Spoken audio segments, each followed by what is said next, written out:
On a ici un espace localement convexe avec des semi-normes P alpha, alpha appartient à A. Alors, on veut montrer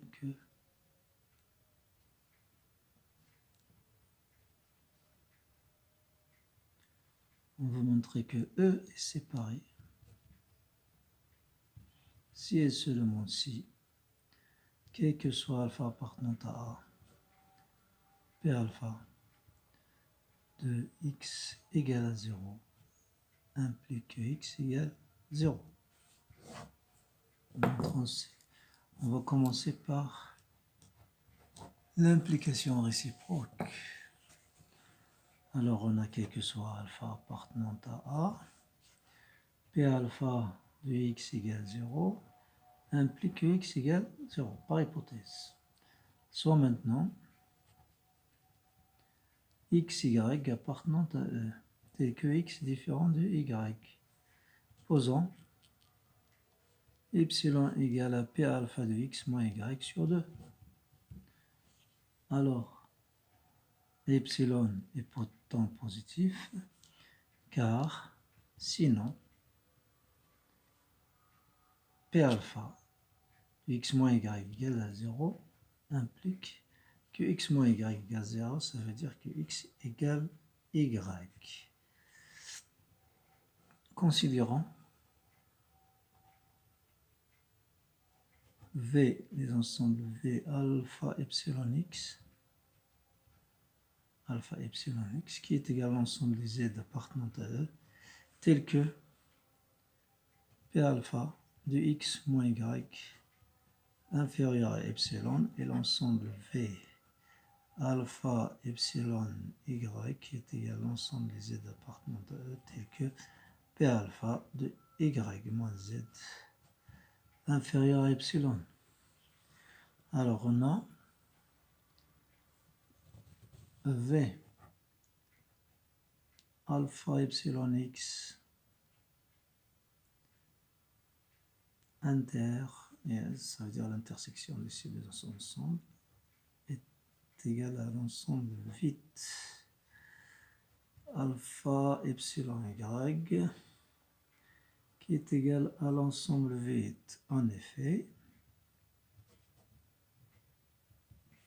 il existe un certain z appartenant à V alpha epsilon x inter V alpha epsilon y.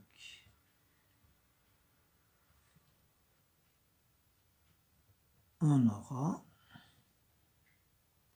P alpha de x moins y inférieur à P alpha ou égal à P alpha de x moins z plus P alpha de y moins z. Et ceci est inférieur à 2 epsilon et 2 epsilon qui est égal 2 fois P ceci sur 2, ça veut dire P alpha de x moins y. Et là, ceci est impossible. P alpha de x moins y inférieur strict à P alpha de x moins y, impossible. Donc, la première implication est achevée. Maintenant, l'implication réciproque est achevée. Maintenant, la première implication. On a par hypothèse E séparé. E est séparé. Donc, quel que soit alpha appartenant à A, P alpha de x égale à 0. Est-ce que cela implique que x égale à 0? C'est ça ce qu'on veut montrer. L'hypothèse, la conclusion. Supposons le contraire, ça veut dire x différent de 0. Et montrant une contradiction, ça veut dire la contraposition. démonstration par absurde. Supposons que x est différent de 0, alors il existe un VI epsilon alpha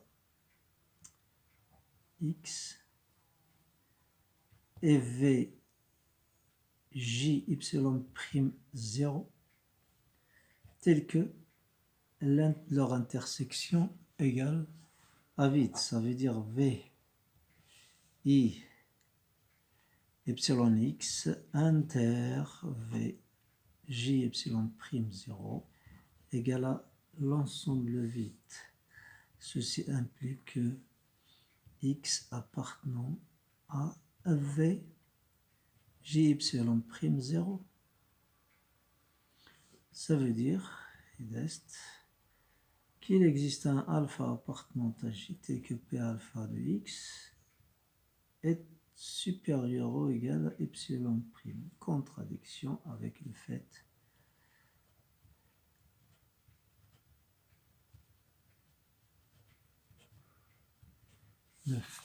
que P alpha de x égale à 0. Donc, finalement, x égale à 0. Et à la prochaine vidéo.